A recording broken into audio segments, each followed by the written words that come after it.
When I do yaw turns, I could see these diagonal lines.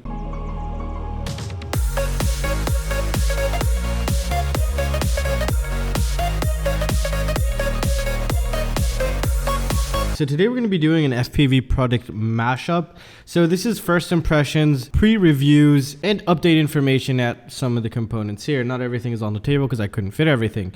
So I think we should start off with the Emax. Now this is going to have a proper review. I was supposed to take it out today, but it's unfortunately it's raining. And go ahead and check out my Instagram at Drone Mesh. I do a lot of behind the scenes stuff. I post a lot of pictures, and I will also be posting a lot of videos there. So go ahead and check that out if you want to know what's going on. These Tiny Hawks, they fly really stable, like really stable. They're just so awesome for indoors. So I haven't tested it on a 2S, believe it or not, but I am planning on possibly changing it to an XT30 because most of my batteries are XT30. But we'll come back and visit this later on. My first impressions is it's a really great flying brushless whoop. It's not a toothpick, but it's a brushless whoop. Also, I picked up some of these. I still haven't tested them out, but they're like reflective, and I just wanted to see them. They're not as grippy as I expected them to, but they do reflect. So I guess if you lose your quad somewhere, and at night, you had a flashlight, it'll reflect on the floor, so it'll make it a little bit easier, but only about this much will show, really, because everything else will just be black, obviously. So yeah, I mean, it's better than nothing. So these are really cool. I'll have them linked down below. I just picked up 2 packs. Now let's talk about the Topsky here. This time I'm able to see an image. On the previous one, I think maybe my lenses were screwed up, but I couldn't get a full image, and actually my eyes hurt for the following week after using them last time. This time it's a bit different. You do get a very large field of view, but I can see its limitation. You have to, I barely make it on these IPD adjustments. So if you have a wider face or a wider IPD adjustment, you're not gonna be able to use this at all. And it's like almost for kids, like teenagers, really. So you got to keep that in mind. I haven't really played with these just yet. I just actually noticed them. But yeah, the IPD adjustments, I had to push all the way out, and it barely got the image. Even there's no blurriness, and it's actually as good as one of these right now. So it's a lot. The field of view is a lot larger than a lot of things, but there is a big problem. For example, I was testing the Tiny Hawk indoor, just flying. It's nothing that I can do a review about, but just to get my first impressions, see if everything is working. When I do yaw turns, I could see these diagonal lines in the lens or in the screen. It's kind of like the vertical sync, but not syncing vertically or horizontally, but syncing diagonally. So it's really weird, and it's not disorienting, but it's noticeable. It's really noticeable. So maybe I'll try to put a GoPro here and try to actually show you that in the upcoming review. But other than that, it's an okay goggle so far. I mean, I can't really say that just yet. If it fits your face, it's a pretty good goggle.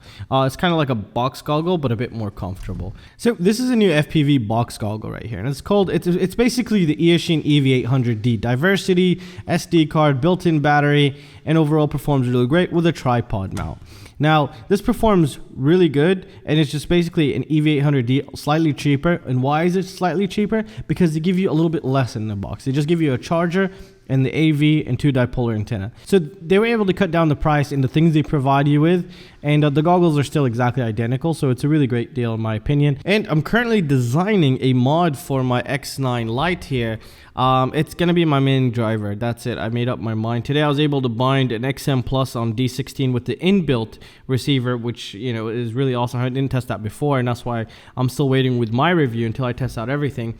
And you cannot beat this anywhere. You could put an R9M for D8. Anyways, usually D8, they're micros. You're not going to fly far. You could put a multi-protocol module, and that'll even, give you to bind to toys and even fly sky. So you get the best of all worlds. And I also got this carbon fiber sticker thingy that I put, and it just makes it look really nice. The inbuilt charging board, I'll have the X9 stuff linked down below into X9 Lite Acceosries that are highly recommended. So as you can kind of notice, I put 2 standoffs in here, and the reason for that is I'm designing a carbon fiber mount that's gonna basically go up like this to the side and then hold this into place right here. Because when I fly alone, it's kind of scary to put a goggle on, especially if I'm going into area that I don't know. So I want this to be up here. And I have diversity, I have an SD card, and I'm not going to be flying that far. But overall, I do highly recommend the X9 Lite. It's just been performing really great. And make sure you follow my tutorial how to install the nightly build. That is the most stable currently, and this is the one that I'm recommending because this is the one that I've been flying, testing without any issues currently. However, I didn't test the R9M yet, but I will be testing it in a later video once I put the R9M on my HD full speed toothpick modified version. Now, I also have the Runcam and the Hakcrc box. I tested them, but not like a full-on task to actually come in and do a review. But immediately, the Runcam is the winner by a lot. But unfortunately, you can't view the stuff. It has no Bluetooth, it has no Wi-Fi, and everything is done with a QR code off your phone. So it's really quick to change settings, but unfortunately, you won't remember what settings you have it on. So you have to reflash the setting every time maybe you want to go, so you don't screw up. And you can't see what you're really recording. So keep that in mind. This one is it's good, but the Runcam is better in my opinion. But again, everything has its own use case. So my review still hasn't came up yet because it's getting harder and harder to fly the 5-inch. So I'm gonna think of something creative to do with these guys right here. Also, this wire is one of the most useful wires on the planet, and who makes it? FXT. It takes a power bank 5-volt and it outputs it to 9-volt or 2S, and that'll allow you to use your Fat Shark goggles, your Sky Zone goggles, your Iomoi goggles off a power bank. So this is a really nice thing that I keep, and also keep a 10,000 milliamp power bank with me at all times. So if I needed that, I can just power off of the power bank, and it's a huge addition. And it's really useful. You can charge your phone too. Also, this frame caught my eye. I haven't done frame reviews in a while, but this is one I want to build later on. It seems really sturdy and very well built from GETFPV. And what's really nice about this, it could take either two 30 by 30 stacks, and it also could take two 20 by 20 stacks. And I really like that. I like this whole, two stack type of thing going on here. And it's pretty much a lowrider. It can be a bottom mount and a top mount, so you can choose what you want to do here. But more likely it's going to be a top mount type frame here, and you have your SMA right here, and it has little holes. So it's a really well thought out frame, and they're starting to develop really good. So I'll probably be building this sometime soon, but I don't know when I'll be flying it because it's getting harder and harder to fly. So also, just off topic, if you're looking for electric screwdriver, I did try the Wow Stick from Xiaomi in China, but it cannot compete to the level that this one actually does here. Even though that one provides you with a ton of load of things, this one is still way better, and I'd highly recommend you pick this up. I've only charged it twice since I've had it for maybe 7 months, and it's really great, especially on toothpicks, because toothpick motors use these Phillips, and then I'm just able to work on them really quickly. I was really loving that today. It really saved me a lot of time.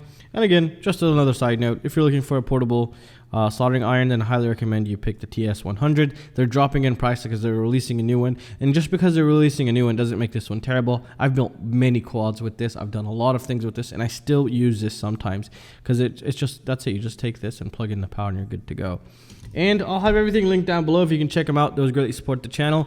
And I'll have a more in-depth review of this and some more mods that I'm working on behind the scenes, because there isn't really much going on for it on Thingiverse. So I'm currently working on those right now. And this is the UR-UAV version. This is the Pro version. And it does seem to have Hall effect gimbals, but I'll take it apart to circuit and test it and make sure it's actually a Hall effect. That'll be in the review. And, well, that's it, guys. I'll have everything linked down below, and I'll see you in the next one. Peace out.